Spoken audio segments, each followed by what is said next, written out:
Hey, Elliot.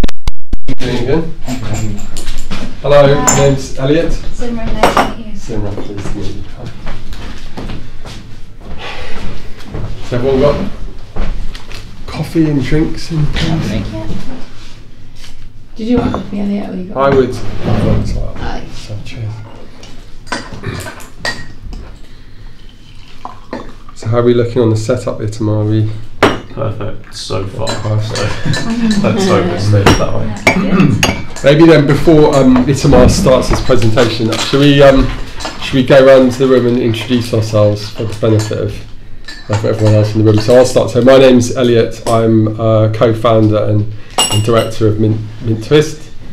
And yeah, I know a little bit about lots of things, but I'll let Itamar introduce himself later. He's the real expert on what we're going to be talking about today. Hi everybody, my name is Ethan. I'm from San Francisco. I've got my last 10 days here. I've been here since August. I enrolled in Elliot's short course in digital marketing. So I just heard about this and it seems really interesting because that's what I'm going to be going into when I go back to school. So Cool. I'm Charlotte. I'm sales and marketing executive here. And I don't know much about YouTube SEO, so this is exciting for me. So I'm Tess, and I'm an intern at MintTwist. And same as Charlotte, I don't know a lot of YouTube SEO. So. I'm Simran. I am an animator at Napoleon Creative. I know nothing about YouTube SEO, but we're trying to boost it and get more work out there. Hi, my name is Caitlin. I do front of house at MintTwist as well, and hoping over the next few months to sort of progress so that I am in to learn about YouTube SEO. So maybe just before, sorry, back on. So yeah, my name's Itamar. I'm a digital marketing executive here at MintTwist, and I'm going to be leading the YouTube SEO workshop for you guys this morning. Cool. So just before I hand over to Itamar, so just to clarify, so we are actually, as part of the demo here, we're actually live streaming this on the YouTube MintTwist channel, which is obviously an aspect of YouTube, very interesting, fast-moving aspect. But obviously the video is live streaming now and will stay available, because the way live streaming works, it stays available up on the MintTwist YouTube, or the new MintTwist YouTube channel, I should say, which doesn't have any subscribers at the moment. So I think we can assume that it's just us in the room, at least from a live perspective. But hopefully by the end of this session, you'll have good grounding in everything you need to know around YouTube SEO and a bit about live streaming. Yeah, so we're ready to begin, guys. Like I said, my name's Itamar, and my YouTube background stems back to February 2008, and that was when I made my first channel. And since then I've been involved in loads of projects. I've helped many small businesses with their video optimization, and some of the stuff I'm going to cover in this session is, first of all, if you're completely new to YouTube, how it works, how the platform works, what is a YouTube channel, the elements of it, basically everything you need to know about the platform. And then we're going to move into the SEO side. So how do we optimize our videos to reach our target audiences? And then after we do that, I'm going to talk a little bit about other YouTube features, as well as an introduction to live streaming, which is what we're doing now. So for anyone who's watching elsewhere online, then this should be quite a fulfilled session with not just YouTube SEO, but also just about digital video presence. Okay, so let's begin first talking about YouTube channel page and the navigation. So for this example, I'm going to use the City University London YouTube channel because personally I think it's really good, and just so I can show you the different layouts and what a channel includes. So as you can see here from the top, we've got 6 different tabs of a YouTube channel. You've got the home, videos, playlist, community, channels, and about. And I'm just going to go through them one by one just so you get a better understanding of what each of these are. So the home page is the first tab that people are going to see when they go onto your page. At the top here, we've got a channel banner, which can be customized using photo editing software. And you can make this whatever you want, change it at any time. So that's a channel banner. On the top right, you can see a few links. These are links that you can add to the corner of your channel banner that can include links to your website or social media accounts, etc. Moving down slightly, we can see here this is the title of the channel. So this is the channel name here. In this case, it's University of London. You've got their subscribers underneath, their logo on the left side, which you can customize. You've got a subscribe box, which you can use to subscribe to the channel, just like this, and you subscribe. If you click on this notification bell, you'll be able to be notified every time there's a video uploaded. So this didn't used to be like this, but nowadays it's really helpful. If you want people to stay up to date with your content, you can request for them to press the notification bell, because then they'll actually get alerts whenever you upload. Going down a bit here, this is the featured video, and some people call this a channel trailer. This is a video that people will see if they go onto your channel for the first time or if they haven't subscribed to you. So you can set this to be whatever you want, so any one of your videos that you would feel is good for an intro or for people to get a good idea of what your channel's about, this is what you'd want it to be for the featured video.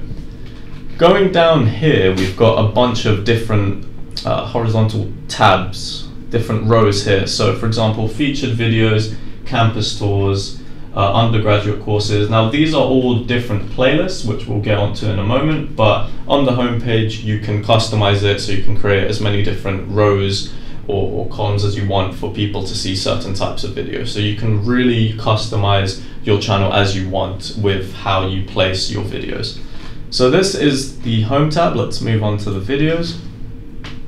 Now this tab, really self-explanatory. It has all the videos that have ever been published on the YouTube channel, and you can keep scrolling down to see the entire list. There is useful sorting options here, so you can find out which are the most popular videos on your channel, and you can also sort them by the date, so you can see the first video you uploaded, or you can see the most recent ones that you uploaded. Moving on to the playlist tab, this is where you can group certain types of videos together and you can name them whatever you want. So if you've got several videos that are all related to one category, it's really helpful to group them into a playlist so that people can click on them and then they can view all the related videos without having to manually search for different videos of that same category. The community tab here is something that's empty in this example, but what you can do as a creator is put little messages down in the community tab just so that anyone who goes on it can see any updates you have to give. For example, you can say, my next video will be uploaded in 24 hours or something like that, just so your viewers can get any kind of notifications from you that you want to put up on your community tab. We've got the channels tab here, which is where you can either show your subscription, so people you're subscribed to, or you can add featured channels. So if you've got any channels that you really like or you're connected with, any business partners, you can choose to add their channel onto this tab. The final tab we're going to talk about is the About tab, and this is where you want to give detail into what your channel is and what the purpose of the channel is. So this aspect here is really important for anyone who wants to get an idea of what your channel is about. And you can see some stats, for example, when you created the channel, the total amount of views, and you can see the links down here as was shown in the banner.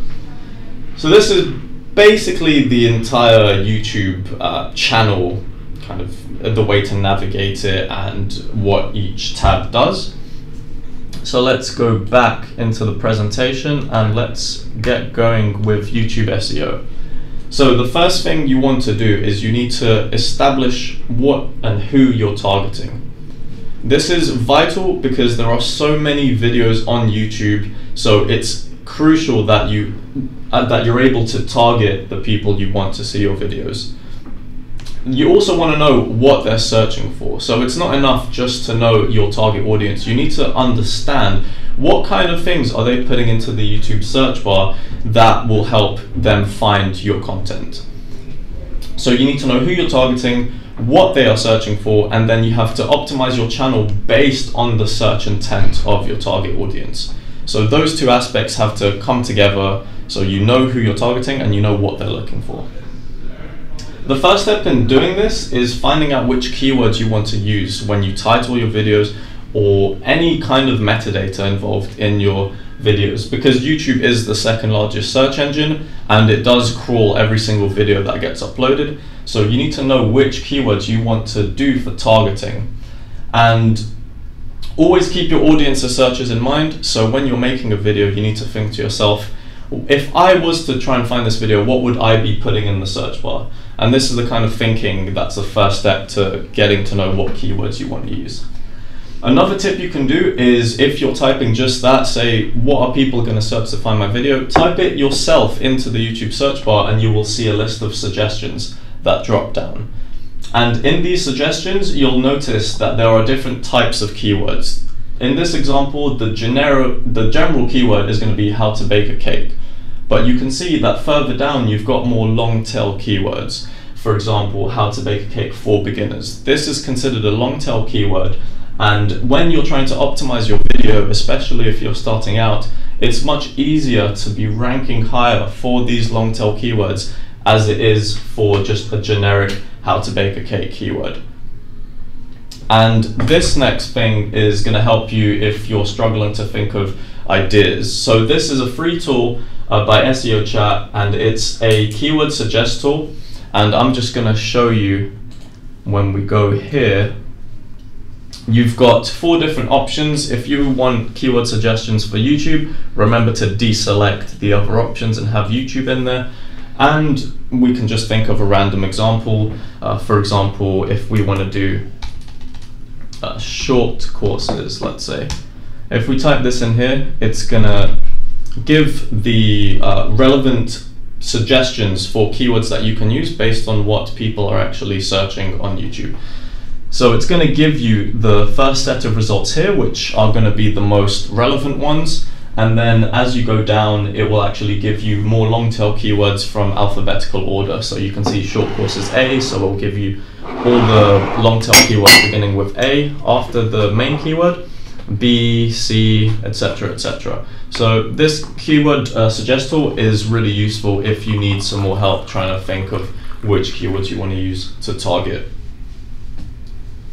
So moving on, we've got the title and the thumbnail, arguably the most important aspects in terms of getting people to click on your videos, because it's really important that your title has the keywords that you want to target in, because when people search for your video, most likely they'll click on a video that has the most relevant title to what they searched. So in this, yes? Does YouTube also rank its search results in accordance to how many views the video has already had? Meaning more views the better, or? It's not necessarily more views the better. The major kind of rank that YouTube takes, the major component, is watch time as opposed to views. So the amount of time people spend watching your video as opposed to the total amount of views. Yeah, hello. Hi there. Do you want to Hi, take a feel seat? free to join in. No, it's fine, don't worry. Hi there. We were just talking about, we just started off, you didn't really miss too much.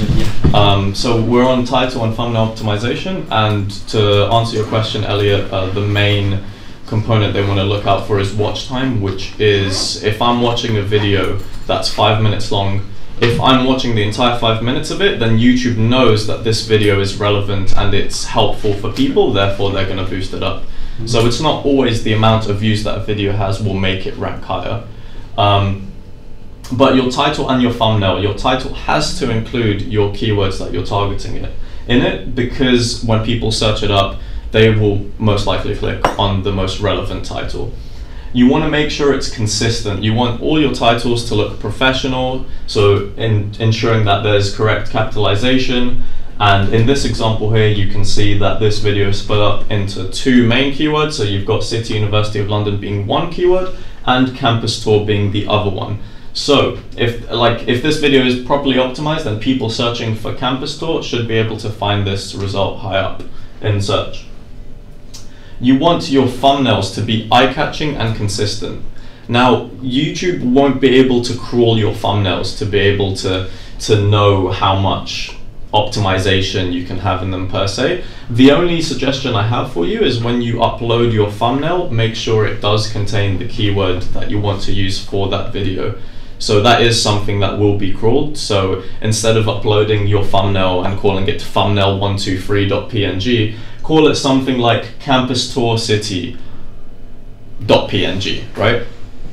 That's the only thing you can do in terms of optimizing it, but also it has to be eye-catching. It has to be visually attractive for people to want to go and click through on the video, because click-through rate is a vital metric in YouTube, and you want people to see your title and your thumbnail and be like, I want to click on this video, this looks like a good video. So this is title and thumbnails. Next up, we've got the description. So the description of your video is something that you can include all the information that people can expect to see about the video. And there are certain checklists that you want to make sure you go through just so that you're optimizing your descriptions fully. The first one is, you don't want your description to be like 10 or 20 words. You want to include about 250 words. So you've got lots and lots of content that's related to what the video is about.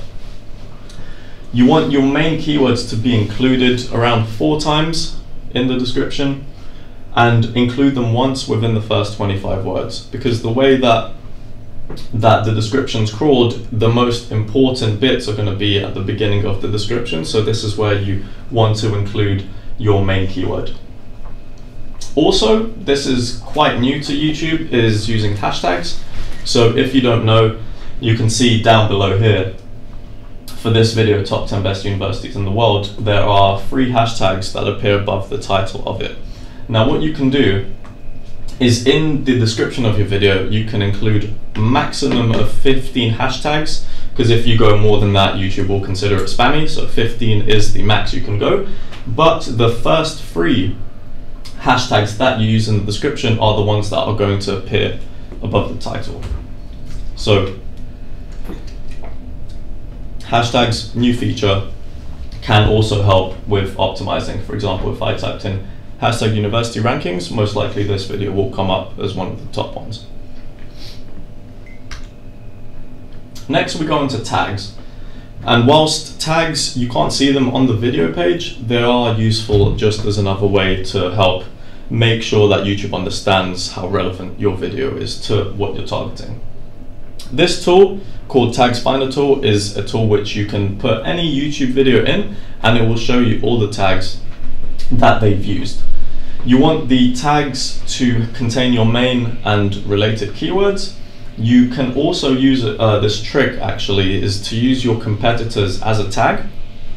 And the reason why you want to do this is that when people look at your competitors' videos, on the related videos on the right hand side, your video might show up if you've included them as a tag. So you can test this out for yourself, but I think it's definitely worth trying.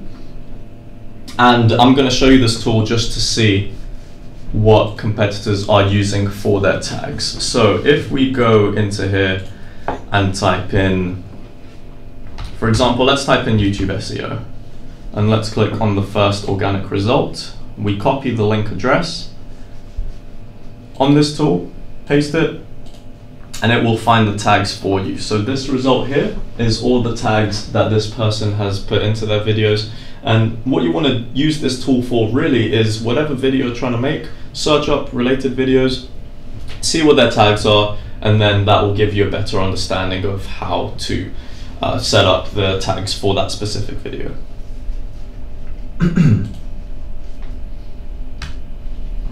Moving on, talking about the About page, which is what I mentioned earlier in the session. You want your About page to include the detailed description of what your channel's about. Keep it to around 200 to 250 words. Make sure you're including your main keywords. Make sure it's in-depth and descriptive, because this About page is not just for the bots to be able to crawl it and see which keywords you've used. It's also really important for your viewers, your audiences, to see what your channel's about. Now, talking about the links which showed up on the corner of the banner, and this is really important if your business has a website, and the first link that you add to this will be a do follow link to your website.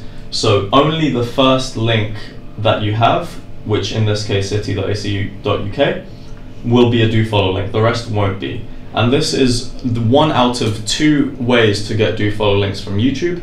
The other is if you have an associated website to do with your brand, which you set up in your Creator Studio in the account features area. You can add an associated website. That will also be a do follow link, which you can link to your website. Next, we're going to talk more about in-video optimization. So enough about making the titles, tags, descriptions. This is about things that you can do in your video to help increase your watch time and boost up your video in the rankings. There's 2 things you can do: end screens and cards. So if we take a look at this picture on the left, the end screens are when you can have up to 4 different modules shown in the last 20 seconds of your video. These modules can include playlists, single videos, or a link to your channel where people can click on it and subscribe. And these are very, very useful because they act as a call to action for people to continuously watch your videos, increase your watch time, and therefore help boost up your rankings on YouTube. Cards is, if you can see that little eye in the corner, that's a card where you can place it in a section of the video where you feel like people might need more information. So if you're talking about a topic and there's another video associated to it, you can have the card there so that it will pop up during that time frame, and then people can go click to see more information about whatever it is you're talking about. But keep in mind, you can only link to other websites if you are a verified YouTuber, which this is just to prevent spam so that people can't just link to wherever they want. So these are end screens and cards. They're very, very useful to have in every video you have. And we're going to move on to something that most people don't actually do on YouTube, but it's very, very underrated, which is subtitles and closed captions. So if you don't know what these are, subtitles are any dialogues that have been spoken in your video and it will show up at the bottom. And closed captions is all the sound. So it includes the dialogue, but also onomatopoeia, any sound cues, etc. Now, the reason why this is important is that the search engine of YouTube won't actually watch your video, but what it can do is identify all of the text that you've actually said if you include these subtitles. So there are 3 ways to include subtitles or CC. The first one is uploading a file. This is where you've already got a file that has all of the words that you've spoken written down, along with the timestamps and when they're meant to show. That's the first option. Second one, transcribe and auto sync. So you go on the video, you type up all of the text on that video, and then YouTube will use its voice recognition capabilities to determine where that text should be on the screen. So it kind of does it for you. Or if you're very picky and you want to do everything yourself, you can just create new subtitles or CC, which is when you can pause the video whenever, add the text in, choose the exact frame that you want it to show between, and then you can just do that throughout the whole video. So definitely I think the transcribe and auto sync is better just because it saves you more time, but if you want to be very, very specific about when each word is being shown or each sentence, then you can opt for number 3 or make the file yourself. So once you've done that, YouTube will read that file and use it as part of its algorithm for ranking. Yep, because YouTube can't watch your video and it won't actually know what you're saying. If you actually give it to them, give them the content in text, in writing, then it'll be able to crawl that video. And if it sees that you've used your main keywords multiple times in the video, then you can start ranking for it, but also you can start ranking for other words that might be semantically related. So any related keywords that you've mentioned in the video, you might rank your video for that if you have the subtitles or CC applied. And before we move on to the other features, I just want to make a quick point about the watch time, because I feel like people don't understand this metric enough and how important it is. So I think at the end of the day, as much as you can optimize your channel with the methods that I've shown you up until now, your content itself has to be good enough for people to keep watching the entire video. And because, like I said earlier, that YouTube really do prioritize watch time over most of these other aspects, you have to just make sure that the videos you are creating are engaging and insightful so that people will watch the full video or as much of the video as possible. So definitely watch time is really one of the most important aspects of doing YouTube SEO, is making sure that your bread and butter is correct, that your actual content is great. And I think that's one of the main bits actually I want you guys to take away from this, is that you just have to make sure that the content you're uploading is great, because that, coupled with the optimization, that's a winning strategy to get your videos ranking highly to the first position on YouTube. Great content, more watch time, great optimization, that's it, you've got the perfect video, perfectly optimized. Just on that, Itamar, so for companies that have legacy videos and a channel, would you recommend that they go back to the popular ones and create subtitle files for them? I think definitely you can update the subtitles whenever you want. So if you want to be adding them to old videos, you're free to do that. I think it is really helpful, and by the time they get recrawled with those subtitles, then you might see a positive effect on the rankings for those old videos. Any questions so far? Just a quick question. So about the watch time. So if somebody was to, let's say, click on your video and it was like 7 minutes long, and they fast forwarded to like the 3-minute mark and then watched from there, does YouTube, does it know that you only watched it for 4 minutes? Mm-hmm. Or okay. Yeah, they'll know exactly when you've watched it, from which time in the video you've watched it. And I think it's just really important that people don't just click on your video and then click off after 20 seconds, because whilst that counts as a view, well, in YouTube's eyes, it's not a relevant view. They'll be like, okay, this person only watched the video for 20 seconds when it's 7 minutes long. Mm-hmm. This video must not be that insightful. And I think that's just the way of thinking about watch time. It's just making sure that people watch the majority, if not all, of your video, so that YouTube knows that it's relevant for the title and for all the tags that you've put up with it. Will it know if you, like, let's say you watch 3 minutes and pause it for an hour and you go do something and you come back and then replay? Is it just, it's all the same? You can just yeah, it's all the same, because the watch time is just how long you're actually watching the video whilst it's playing. So if you pause it, that's not going to contribute to the watch time, because you're not watching it if it's paused. But yeah. Okay. So now we're going to move on to other things that you can try just to make your videos more engaging, make your channel more fun. And one of these is using 360-degree videos. And I don't know if you guys have ever seen a 360-degree video. If you haven't, I'll show you one that I actually made with a buddy of mine a few years ago, of us feeding some pigeons in the park. So you can see here, just very interactive, a 360 videos where you can click on the screen and you're able to click around. And if you're watching it on a mobile device, you can actually move your phone to different sides and it will do as you do. So if you're moving around 360 degrees, then you can do that. So yeah, that's just kind of like a fun thing that you can have. It's not useful for every video, but you know, it's just something that you can incorporate. Another thing I want to talk about is updating your channel banners, and this is especially important if, for example, you've got a massive event on that you want to publicize. You can actually update your channel banner to be about that specific event. So let's say you're a university and it's around the time of clearing for universities, like in the summertime. You can update your channel banner to mention that you've got clearing and for them to call this telephone number, just so that people go on your page and they'll see that it's been looked after, it's being updated, and that's something that you can try. Just for the user experience, it just creates a better user experience for people who are looking at your channel. So, like I mentioned with the end screens, it's really useful to utilize playlists in conjunction with your end screen. So you've made a video, you've got a bunch of videos that are related to that one video you made. Why not include the playlist as one of the modules in the end screen, so that people can go watch related videos, and this will increase the watch time. You can get more comments, likes, more watch time, higher rankings. Let's talk about scheduling videos. So if you want to have a structured approach into how often you upload on YouTube, because it's not great uploading 10 videos a day, because no one's going to watch them and people most likely won't care about your content.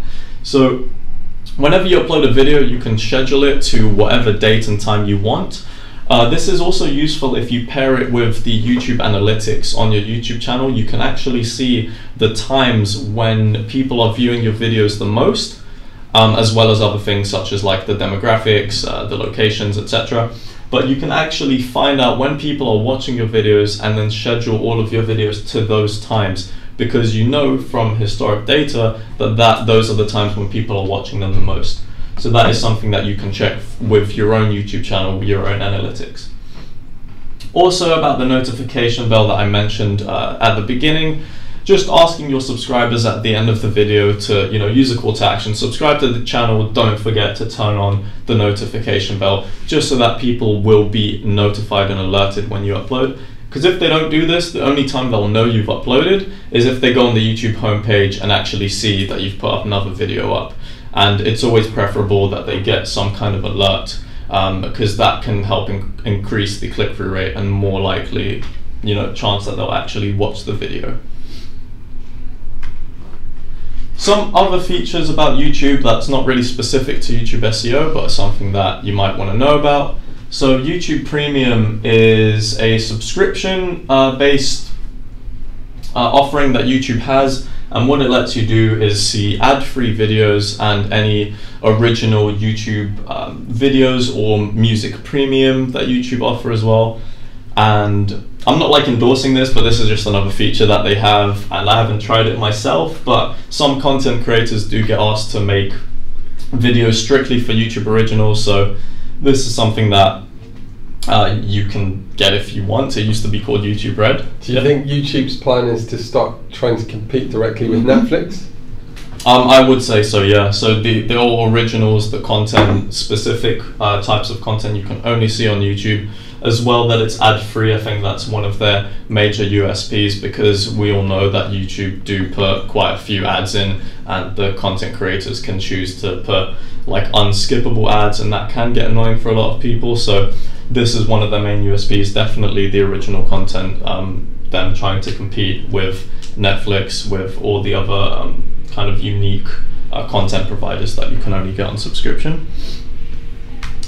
Now this next feature is what we're actually doing right now, which is YouTube Live.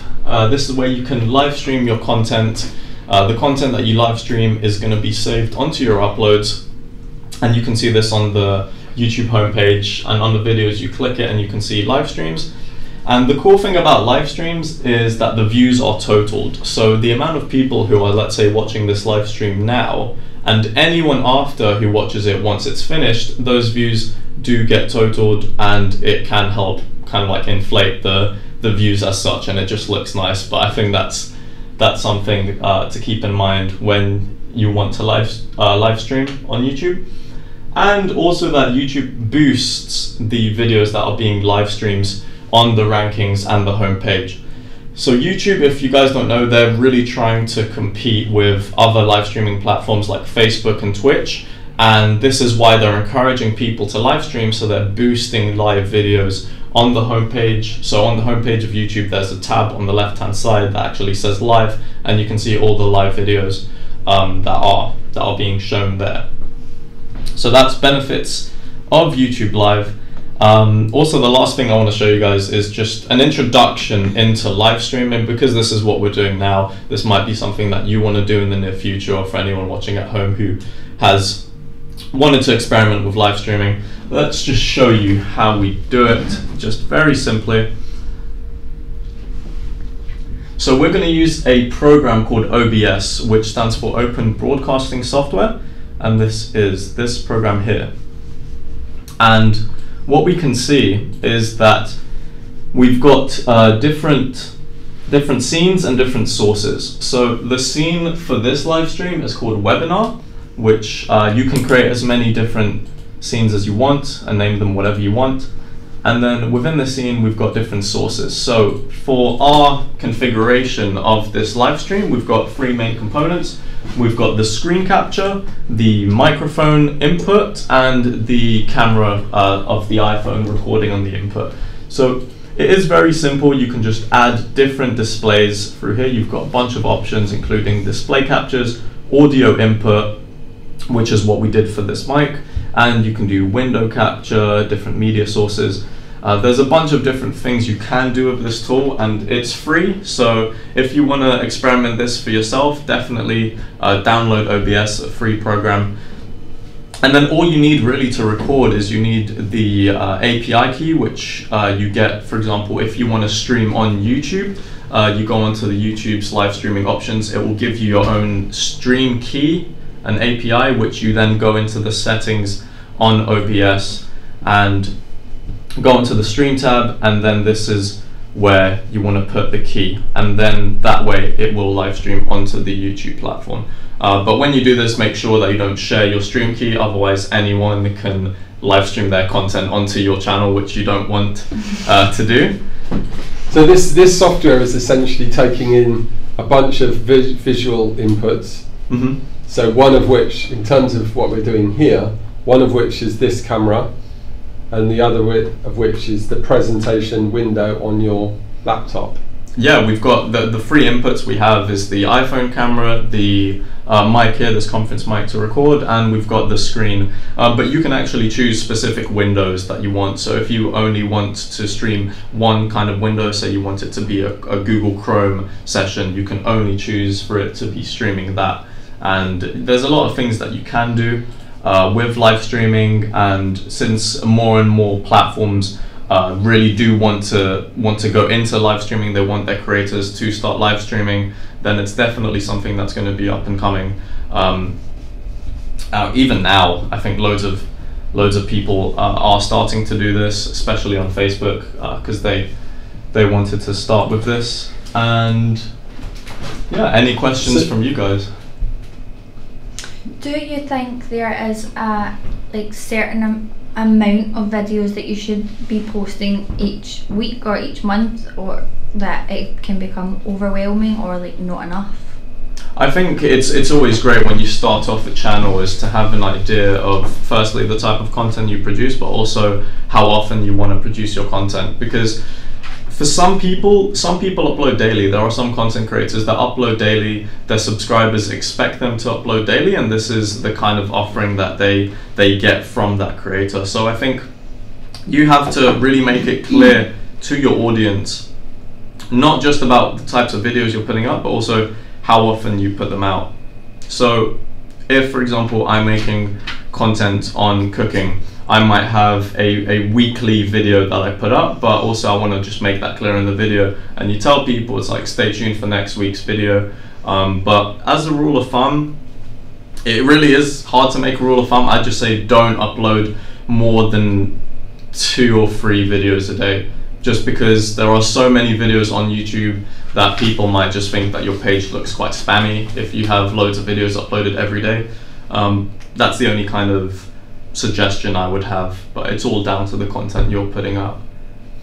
And what about the length of a video? Do you think there's a video can be too long or too short?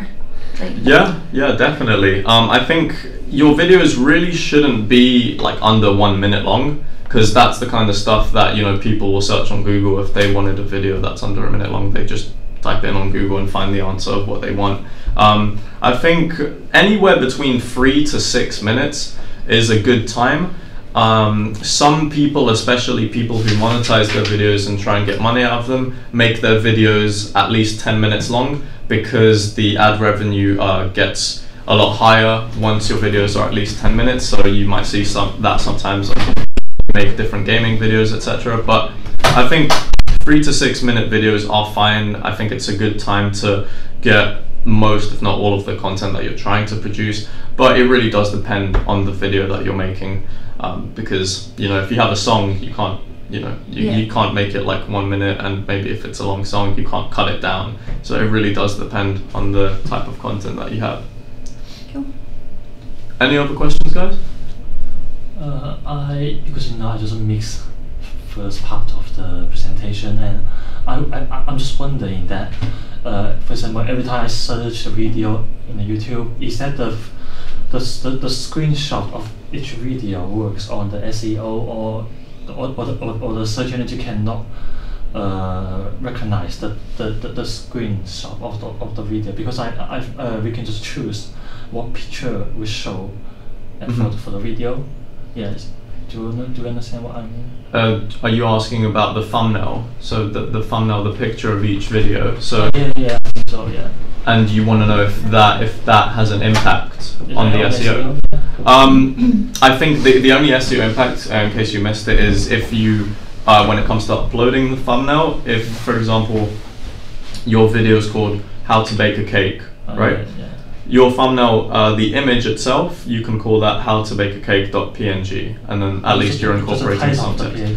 Yeah, just the title of the thumbnail, because the thumbnails, it's an image. So in terms of the actual value of having that visually, the bots won't be able to kind of see that picture and be like, wow, this is a good picture, so I'm going to rank it higher. Yeah. I think the picture just should be used for it to be engaging, for it to be eye-catching, so that people want to click on the video. Yeah, exactly. Thank you. No worries. Any other questions from you guys? On the length of videos, do you find different platforms have different sort of guidance for lengths? I mean, Facebook versus YouTube. Yeah. I think in terms of, I think yes. To answer that, yes. Also with Vimeo, which is considered a main competitor of YouTube, Vimeo, the kinds of content people put on there tend to be longer content, more kind of professional, videos, not so much kind of like casual videos, which you might find on Facebook and YouTube. And I think Facebook would be more casual than YouTube, just because people are scrolling through their Facebook feeds. They're not going to want to sit there watching a 5-6 minute video. They just want quick videos of whatever it is they're looking at. So there is a difference, and you really just have to utilize the strengths of each platform. So when you are starting to make content, you really do need to think about which platform is best.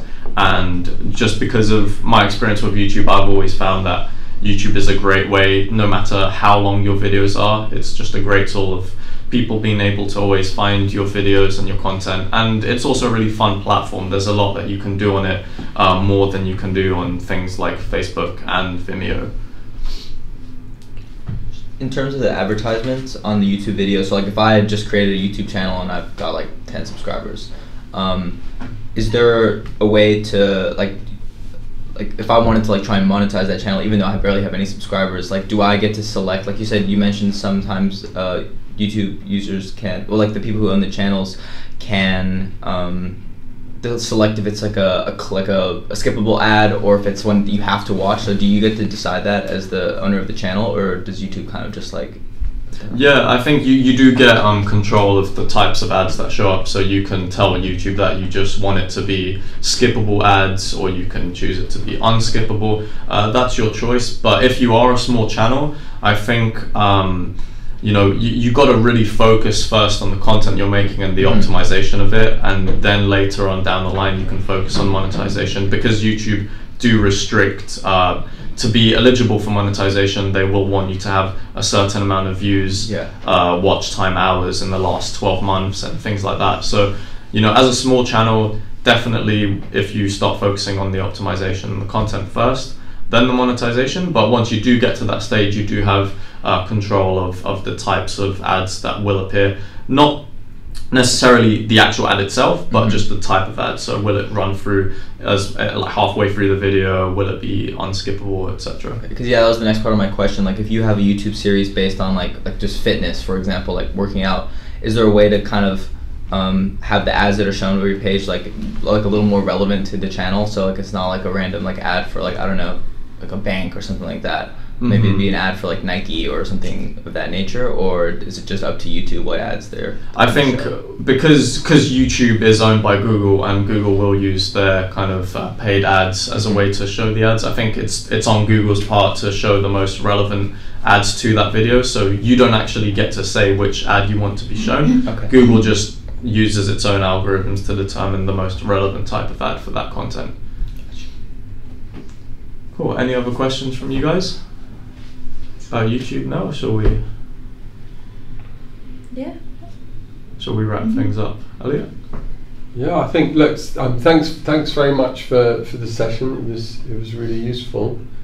Now I've just got maybe one more question on the live streaming. So what do you if we're thinking now about companies that are marketing their products and services, what types of videos should they be live streaming, and what types of videos should they be creating editorial production value content for? What's the use cases for this? I mean, I know it's early days with live streaming, but what's your opinion? Yeah, I think because the videos that you don't live stream, they're the ones that you can take time to really edit it to the best of your capabilities. So you can really spend more time trying to kind of make that video as best as it can be. Because with live streaming, we're streaming this now, we're not going to be able to pause. So if there's something that you don't want in the video, you can't just cut it out and republish it. So I think you want to live stream anything, for example, conferences that might be helpful for people to see live, especially if it's a timely issue. So if it's only something you can see at this time, then if you can live stream it, show your viewers, your audiences, your customers, just so that they'll keep up to date if they can't actually be there. And I think anything else, if it's a content that you want to spend more time on into fully editing, so adding different effects, etc., depending on the type of video it is, then you should opt for that. But I definitely think there's a lot of opportunities with live streaming on YouTube, just because, like I said before, they really do want to compete for that market with the likes of Facebook and Twitch. So I think it will definitely be a lot bigger now. Well, has anyone in the room ever run webinars before?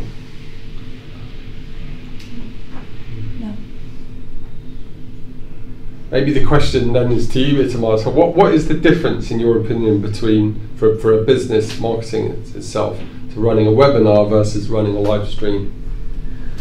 I think it really does depend on, first of all, what your business does. It depends on, who your audience is, and, it really does depend on the content itself, because not all content you want to live stream, not all content you might just want to upload as standalone videos, if that makes sense. So I think definitely if you're hosting a webinar, live streaming is definitely helpful, just so that you can kind of share it on social media, get more people involved. And like I said before, how YouTube do boost the live videos up on their rankings, then it's just a nice way to get more engagement whilst you're live streaming. But at the same time, these are the types of things that you can mix and match. So you can take a live stream you've got uploaded, you can download that file, and then you can crop out the most important parts that you later might want to upload in the standalone video. So like highlights or key parts of whatever the initial live stream was. So you've got lots of capabilities, and I think that you can pretty much just mess around with and choose which types of content you want to live stream or you want to upload in standalone. But also there's plenty of different like capabilities that you can do with those. Just one final question, at least from me, one final question. When I watch a lot, because I watch a lot of YouTube videos on different subjects, and a lot of them are for work, professional YouTubers always seem to close the video by saying, comment, if you've got a question, comment below. If you like the channel, if you haven't subscribed, subscribe to the channel. And they always seem to kind of close by inviting people to do at least those two things. Do those things have an impact on rankings of the videos? Or are they looking to create a direct engagement, or is it both? Yeah, it is both, because the way it works in terms of like when you like a video, when you comment on a video, that is an aspect of engagement. So if YouTube senses that there's more engagements on certain videos than others, then it will want to push that video up higher, because it notices that more people like this video, therefore it's relevant. And if that video, like I said before about the watch time, if it has lots of high percentage of watch time, then that also will have an effect. But also, the other side of it is you want to engage with the people watching your video, because with YouTube you never want it to be a one-way communication. You want to engage people to comment. When people comment on the videos, you want to reply to those comments. You want to create a very friendly and engaging two-way communications with your audiences, so that they will come back and watch your future videos. And those two aspects combined is really important for YouTube SEO, but also to retain your audience. So, unless there are any more questions, I think it's time to say Thanks for watching, everyone in the room. Like Thanks and for watching, subscribe everyone at home. Please like and subscribe. Yeah. On MintTwist channel. But, yeah. Yeah, thank you guys very much for Thank attending. you. Thanks Yeah, to thanks, Itamar. everyone who's watching outside of this room. And yeah, we'll get more content in the near future up on the channel. So Absolutely. The good thing is if you do come here in person, you get to have Kit Kats and coffee and that's true. Yeah, And they yeah. can't see that on the video as well, Yeah. so they're missing out. But yeah, thank you guys for watching and is that stop the Yeah, stream. thank you.